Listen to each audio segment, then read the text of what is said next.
Hi. Oh my god, I just have visions in my mind of these like behind the scenes where people always settle when they say hi 5 million times. That first Hello. that first hi sound like it was like a tester hi. A testing hi. Yeah. Hi. Hello? Question mark. Wagwan crazy people, it's me, Mr. Black Branson, and Fox Fisher. Is that what you say on YouTube? Yeah, I think I say something like, "Hey everybody, it's Fox here." Blah blah blah. It's funny how people have the same things that they say. Like, Yeah. maybe I should adopt yours instead. I have a style. Hey. I should just have a style, man. Like, Yeah.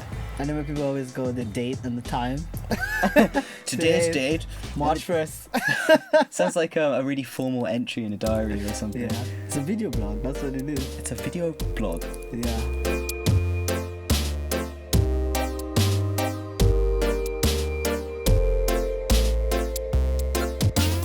Hey, good friends. I have somebody wonderful here today. Who are you? Who the hell are you? I am Mr. Black Branson or Romario. I say Romario because I'm deciding now. You already knows my real name. It sucks. You know when you try to have an alias, but it doesn't work. Yep. That's because it. you don't have enough street cred to keep an alias going. So that's how I feel. So I watched you in the documentary that you took part in with your friend Steph as well. Yeah. And I really enjoyed watching it. It was very emotional for me. Was it emotional for you? It was like the most nerve-wracking part was meeting my dad, and the thing is I always think about is that visually everything looks so quick, but what people don't get to see, they don't get to see the decade before that time. Yeah. Where he was probably emotionally distressed, and then they match these two people up together and be like reunited. And he goes, okay, I'm cool with it. Yeah. But it doesn't mean the work's over. Since then we've spoken probably once or twice. Yeah. I don't think if it wasn't for the documentary I would have went back, because I turned my back on Jamaica because I just felt like I wasn't welcome there. In terms of my dad and how he feels, I think eventually he probably would have said something. But probably a really, really long time. Maybe at a time where we had probably gone so far that we probably would never even want to speak anyway. Right. So the documentary was good in a way where it forced us. It sped things up a little bit. It sped the time process up for us to get together and talk. Yeah, for sure.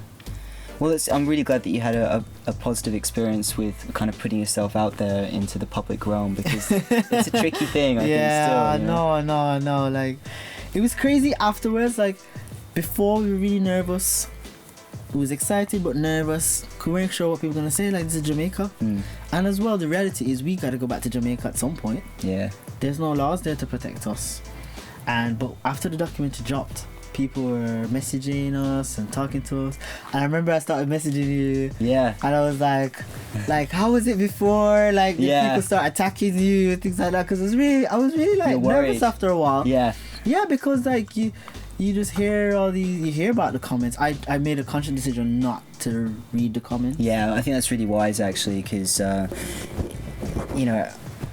I think the comments can be pretty harsh sometimes, and I think that people are generally keyboard warriors. Like, they wouldn't actually say it to your face, but just because they don't know you, they think they can comment about something. So true, they feel brave in it. Yeah, it's pathetic. Let me just type 2 words to this one right here. Yeah. When in reality, they would never say they that. Wouldn't. That's really true. I didn't think about that. Yeah. But I just thought, since you went through it as well. Yeah, definitely. I thought that it did make me feel more at peace. Yeah. When you said. But there's 5 years difference between our documentaries, so I think that the world's a different place now in some ways.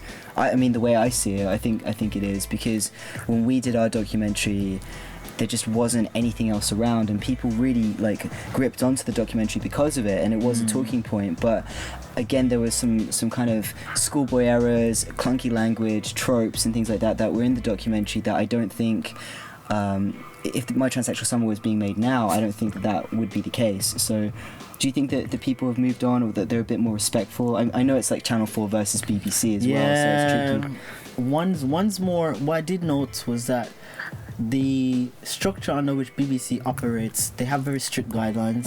They even, like, if you go into their offices, they have papers put up as to like how to approach a story. Yeah. And that's because they receive public money. Yeah. They don't want to be seen to be on one particular side. They always want to be objective. Of course, they want to be seen as that. Yeah, yes. for sure. And I think sometimes that holds them back from getting to the meat of the story. Yeah. Because they're trying to be so politically correct. Yeah, that they're actually missing the point. They miss the point of the story. And why should you have two sides to an argument when actually one side is hate speak? You know, it's just that's what bothers me sometimes about the whole, you know, impartial and finding two different voices. But sometimes you lose the essence of the story. Yeah. But we got lucky, I think, with our producers, where they genuinely cared about the story. They genuinely wanted us to.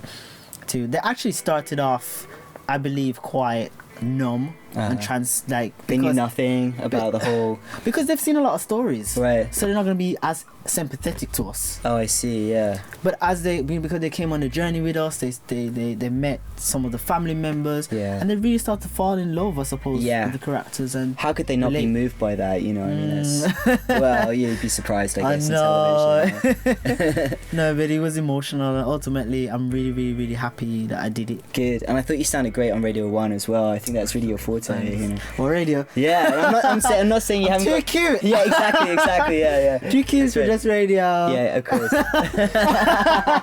Yeah, no, you're right. You have to share the love, but I think radio would be a great. You know, it was just great to hear your voice, and you sounded so confident, and it was great to hear the banter actually between you and Steph as well. I thought that was really cool. It's great that me and Steph bounce off each other like this, and it was an amazing experience. Steph was the one that brought me in on the experience. Oh, actually. really? I didn't know that. So it was originally Steph, and then because I'm from Jamaica originally and I grew up there, I had more ties. So it was a natural thing where it's like, okay, there's, you know, two friends go on this journey. Yeah. And that's how that came about. Oh, I didn't realise that. That's cool. But I do hope to do some more radio stuff. Yeah. And I'm doing some music now.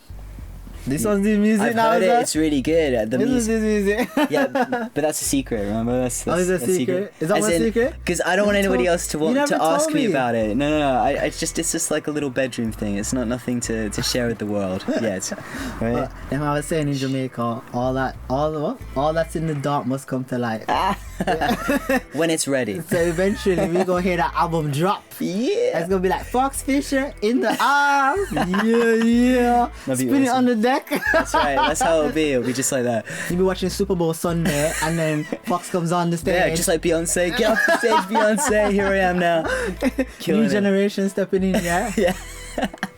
It's gonna be sick, man. Maybe a collaboration one day. That's right, man. Yeah. Exactly. Drop a one tune. Yeah. That sounds good. Cool. So we're gonna see more of you, kind of out and about doing things. Yeah. Definitely. Hopefully hit up Brighton again. Cool. When it's hotter. Yeah.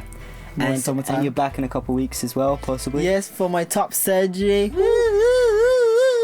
Just in time for the summer. In time for the summer. So me and him will be like repping the beach. That's right. Walking with the chick magnet dog. Yeah, he is. When he's not biting the hell out of my hand, he's he's wooing the ladies. So that's good. Yeah, but it's gonna be fantastic, man. But I really, really enjoyed it. I definitely will be back in the cave. That's right. The man cave. Yeah, absolutely love it, man. But no, man, thanks for having me, bro. Yeah, man, take it easy. Cool. This is how we end videos. That's it. End. Over.